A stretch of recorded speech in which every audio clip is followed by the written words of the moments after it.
বাবু, তুই নাকি আর নিতে আসবি না আমাকে, এরা সবাই বলছে। আমি কিন্তু বিশ্বাস করিনি। তাই কখনো হয় বল? ছেলে কোনোদিন মাকে ছেড়ে থাকতে পারে? তুই আবার সেই ছোটবেলা থেকে খুব ভীতু। একটু জোরে ঝড় হলে বা রাতে বেড়াল ডাকলে তুই কেমন জাপটে ধরতিস আমাকে, আর কেমন গুটি সুটি মেরে শুয়ে থাকতিস আমার কোলে। তখন আমি তোকে বলতাম, ভয় কি বাবা, এই তো আমি। একটু বড় হয়ে যখন তুই স্কুলে যেতে শিখলি, তোর জন্য সারাদিন আমি স্কুলের পাশে মাঠে বসে থাকতাম।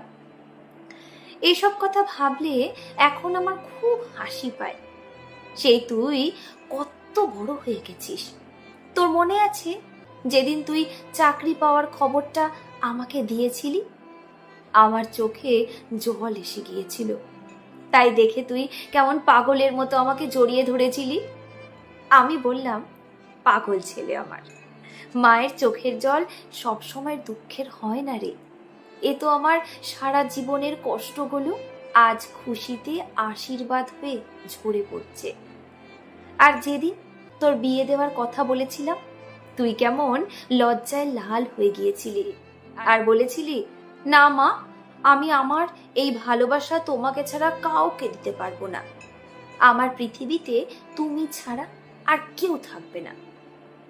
আমি বলেছিলাম, ভালোবাসা বিলিয়ে দিলে কমে না রে। আর তারপর তোর বিয়ে হলো। প্রাণ ভরে তোদেরকে আশীর্বাদ করলাম। এত বড় বাড়িতে আমিও একা থাকার একঘেয়েমি থেকে হাঁপ ছেড়ে বাঁচলাম বৌমাকে পেয়ে। তারপর দাদু ভাই এলো আমার বন্ধু হয়ে, পুরো তোর মতো, ঠিক ছোটবেলায় তুই যেমন ছিলি। ওপরওয়ালা যেন সব খুশিগুলো আমাকে একসঙ্গে দিয়ে দিলেন। আজ 10 দিন তোদেরকে দেখিনি বাবা। হ্যাঁ রে, দাদু ভাইকে সন্ধ্যাবেলায় কে কোলে নেয়? ভাইকে সবসময় গরম জামা কাপড় পরিয়ে রাখিস তো? আর তুই খাওয়ার পরে মৌরি জোয়ানের গুঁড়ো খাস তো?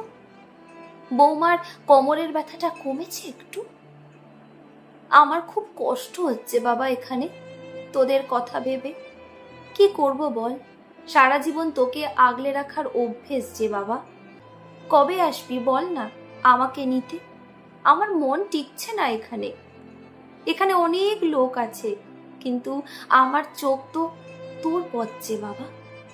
সারা জীবন তোকে বুকে আগলে রেখেছি বাবা।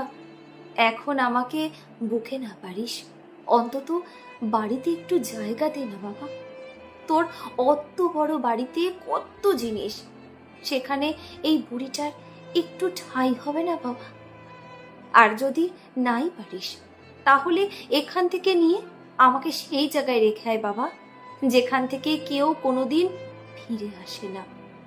কেউ কোনোদিন ফিরে আসে না।